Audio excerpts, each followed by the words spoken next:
This book is all related to the Haggadah and Pesach. Okay, so the stories we say in Kiddush, you sanctified us with your mitzvahs. Kedusha means to be elevated. So he says the following story. Rabbi Yoel says as follows. From the first moment that the Rebbe became Rebbe, he says, the atmosphere around the Rebbe was one of meroimimus, uplifting. He says the Rebbe radiated this reimimus, it's hard to translate this word, but a sense of being lifted. He says this was manifest in many things.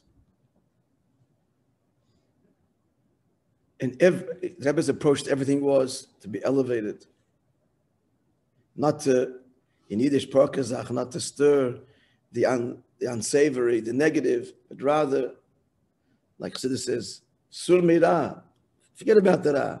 I say toiv, focus on the good. And if you elevate yourself and you're lifted, automatically the negative things, they fall, they become less significant. That's what the emphasis has to be. He tells the following story. In the early years, so the Rebbe used to walk home from 770 by foot. Later, Rabbi Krinsky used to drive him. And the Rabbi Chadakov, the Rebbe's main secretary, used to walk the Rebbe home.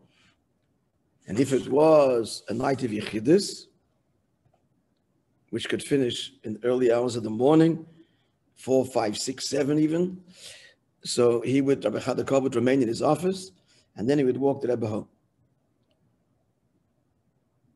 Once Rabbi Chadakov called me over, says Rabbi Yoel, and says that last night, when I walked in the morning, early morning, when I walked the Rebbe home, the Rebbe shared with me an exchange he had with someone in Yechidus, who didn't say who, of course, and the Rebbe said that it's appropriate that it should be written, and he will edit it. In other words, this is an answer not just for him, but an answer that everybody will benefit. So that's what Rabbi Chadakov calls Rabbi Yoel. He was already the one that was, from day one, writing up the Fabrengens, typing them up, and so on, my mother. So here, Rabbi Chadakov tells me the content, and I wrote it up. And this is the content of what happened.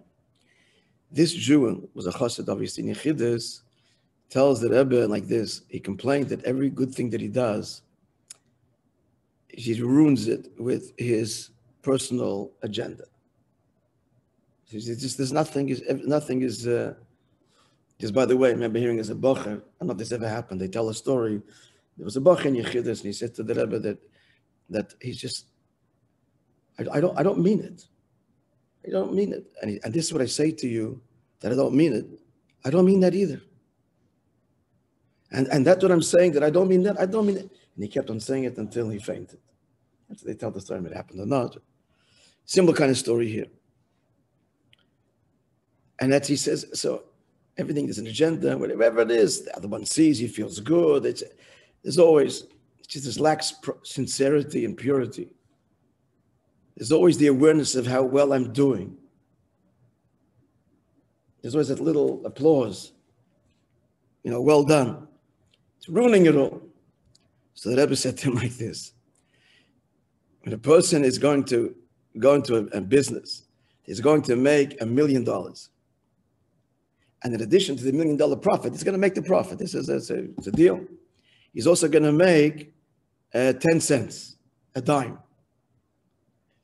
Now, for sure, what's going to occupy his mind, what's going to be excited about, is that he made $1 million.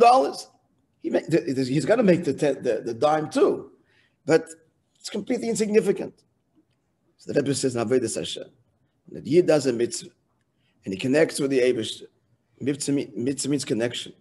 So the Yid thinks that what has happened here, that he, a finite human being, is connected with the Eibush and brought the Eibush and Nachas, then true, okay, you've got your little agenda. But that's going to pale in significance, like the 10-cent profit. Now, the Rebbe's not dismissing, telling him you're going to get rid of this. It's there. Put it into context. Appreciate, however, what the reality, the truth of what you accomplished of connecting with the Eibishter and being Megala Likus in the world So if your focus is going to be on that where your mitzvah did, then the impurities that I bring because of my ego to the mitzvah shrink and don't occupy my attention, and they occupy the place that they deserve, and that is relative insignificance compared to the objective truth of what you achieve through your mitzvah. It's a brilliant answer, is not going to, stir that and ego and that. He lifts you to the place to appreciate what your mitzvah did, and then this becomes very insignificant.